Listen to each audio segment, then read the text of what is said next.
Our headlines today, the pound plunges to its lowest level against the US dollar in 50 years, just days after the Chancellor unveiled historic tax cuts in his mini-budget.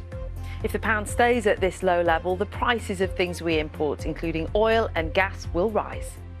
We're going to catch up with the sportsmen who are defying the odds as they live with motor neurone disease. Hi, Dodge. Not seen you for a while.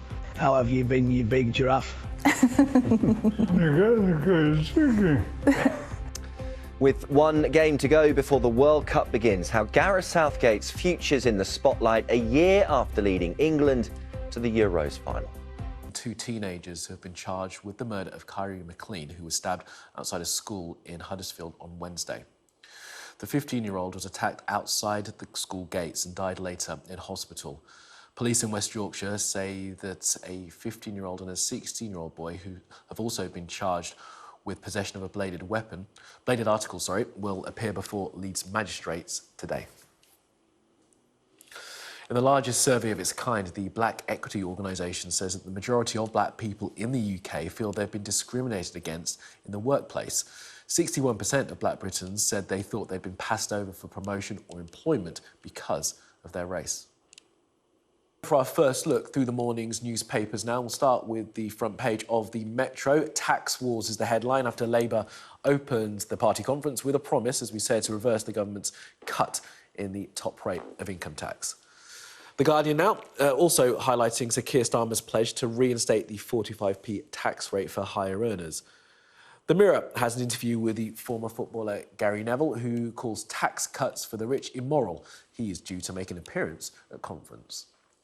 The Financial Times reports on the Chancellor Kwasi Kwarteng's comments that the tax cuts he announced on Friday are just the beginning. Well, the Eye looks at divisions within the Conservative Party, with some Tory MPs said to be concerned about tax cuts paid for by borrowing.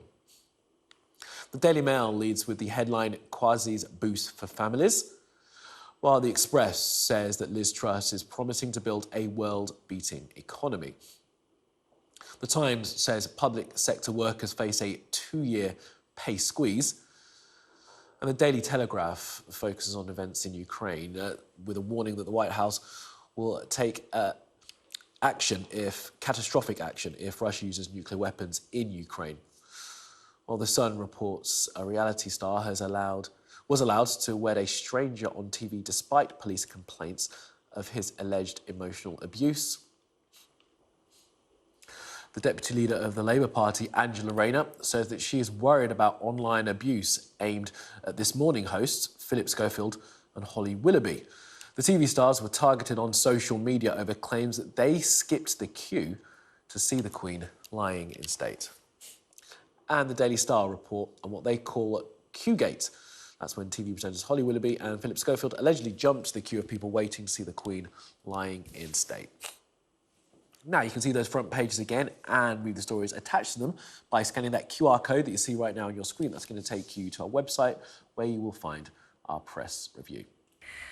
Well, reactions from last week's mini-budget continue to dominate the papers. This is the Metro opting for the headline, Tax Wars, after Labour leader Sir Keir Starmer vowed to reverse Number 10's tax reductions for the highest earners if he gets into power. The Mail also going with taxes this morning. The Daily Mail saying the Chancellor's pledge to carry on cutting taxes is a boost for families struggling with the cost of living, so they support it.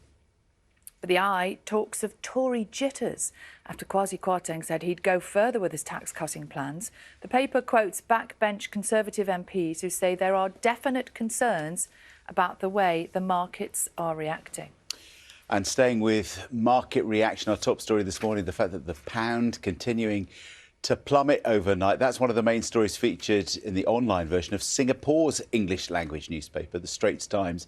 And that comes after sterling fell by more than 4% against the dollar in trading in the Asia markets overnight. Nina was telling us it has recovered a little bit in the last hour or two, but we're keeping an eye across that because it's hard to get your head around what currency markets mean in our everyday lives. But Nina was saying that it affects everything from, again, the price of energy and gas and electricity in our homes. Yeah, lots of people will look at that sort of thing when they're going on holiday, perhaps going abroad, but it actually affects everything. Yeah.